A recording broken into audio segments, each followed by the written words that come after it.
Olá, prepare-se para a sua aula de história. Pegue o seu livro didático, abra lá na página 8. Nós vamos fazer uma breve revisão até a página 17, trabalhar 18 e 19 no dia de hoje.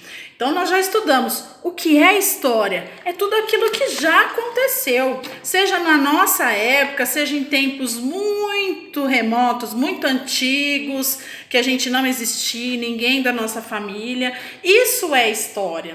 O estudo da história, ele é importante porque nos faz compreender algumas coisas que nós temos hoje. Nós temos aqui na página 9, por exemplo, a fotografia de uma sala de aula e a gente viu quanta coisa diferente tinha da nossa sala. Lembram? Os uniformes das pessoas eram bem diferentes.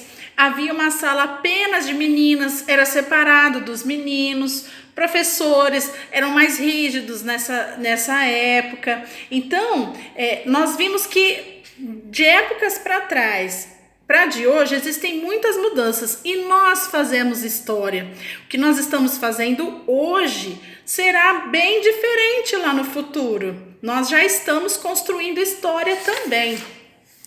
A história é um estudo feito por um historiador. O historiador é um profissional que se dedica a saber como as coisas aconteciam antigamente. Quem faz história somos nós.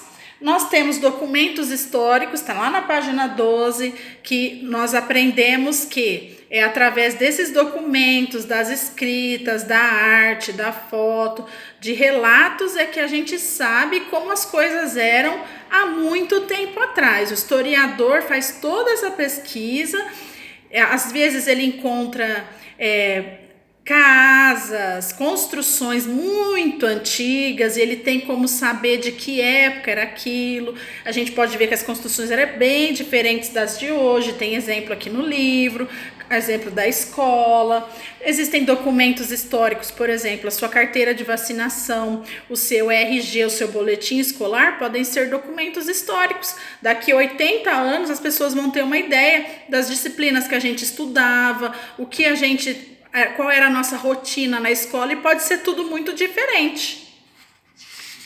Por exemplo, lá no futuro, as pessoas vão ficar sabendo que a escola de repente ficou vazia e a gente ficou aprendendo tudo em casa, pela internet, porque é isso que está acontecendo hoje. Um dia lá no futuro eles vão saber que a gente teve esse momento diferente na nossa vida. Existem documentos históricos, a gente tem aqui um exemplo de um lugar, um prédio antigo, ruínas de uma igreja muito antiga. A gente pode ver que o jeito de construir é bem diferente das coisas que a gente vê hoje. Nós vimos bonecas lá na página 15, que as bonecas serviam às vezes para enfeites, não necessariamente para brincar, que já teve boneca de louça, boneca de pano, boneca de madeira, até chegar nas bonecas de plástico, de variadas formas, foi mudando ao longo do tempo, e daqui muito tempo também vai haver diferenças. E nós fomos por esse caminho, depois nós entramos aqui o tempo e a história. Na página 18 tem uma partezinha de um livro que se chama A Viagem ao Centro da Terra, que é lá em 1864 que aconteceu, e já dá para perceber que a viagem deles era bem diferente das viagens que a gente faz hoje. Se você já viajou para algum lugar um pouco mais distante, ou sabe de alguém que viajou, viu na televisão, vocês vão perceber que o jeito que eles viajavam era bem diferente da gente. Olha lá, o dia da partida chegou. No dia 2, às 6 horas da manhã, nossas preciosas bagagens estavam a bordo. O capitão nos conduziu às cabines bastante estreitas, dispostas sobre uma espécie de camarote. Qual será a duração da travessia? Perguntou meu tio ao capitão. Uns 10 dias, respondeu o comandante. Em que dia e horário se iniciou essa viagem?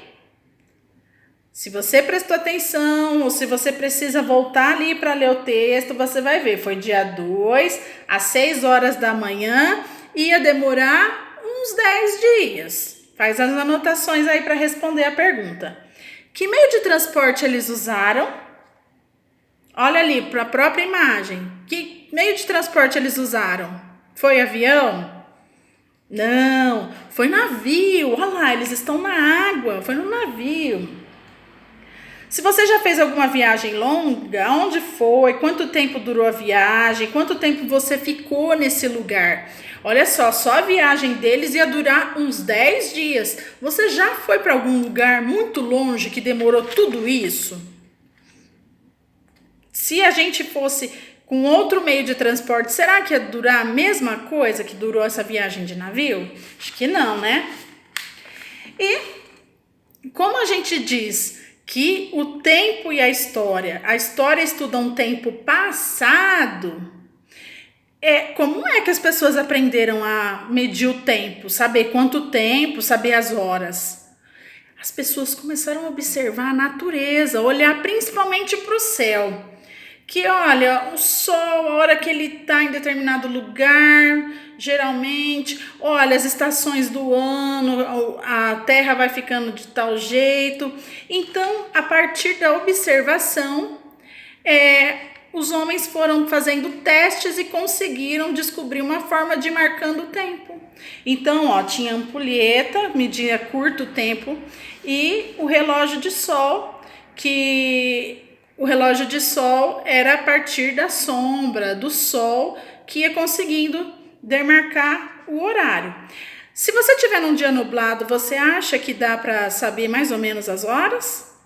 Dificilmente, porque se a gente precisa da observação do sol e estiver nublado, vai dificultar a nossa compreensão do horário sem olhar no relógio. E como você marcaria a hora sem olhar no relógio? O que eu vou pedir para você fazer? Você vai abrir o seu caderno, colocar a data de hoje e vai fazer para mim, você vai ilustrar momentos da sua vida que você acha que são importantes. Por quê? Porque se a história é o tempo passado, você vai lembrar do seu passado. Desde quando você nasceu até hoje, as coisas mais importantes que você viveu. Você vai fazer um desenho. O seu nascimento foi importante? Faz o desenho do seu nascimento e escreve embaixo. Nascimento. Você lembra do seu aniversário de 4 anos. Faz a sua festinha de 4 anos, pinta bem bonito e escreve aniversário de 4 anos. Até chegar no dia de hoje. Escolhe pelo menos umas 4 coisas importantes do seu passado, da sua história. Faça o desenho e escreva embaixo. E eu estou aguardando o seu desenho. Tira uma fotografia bonita.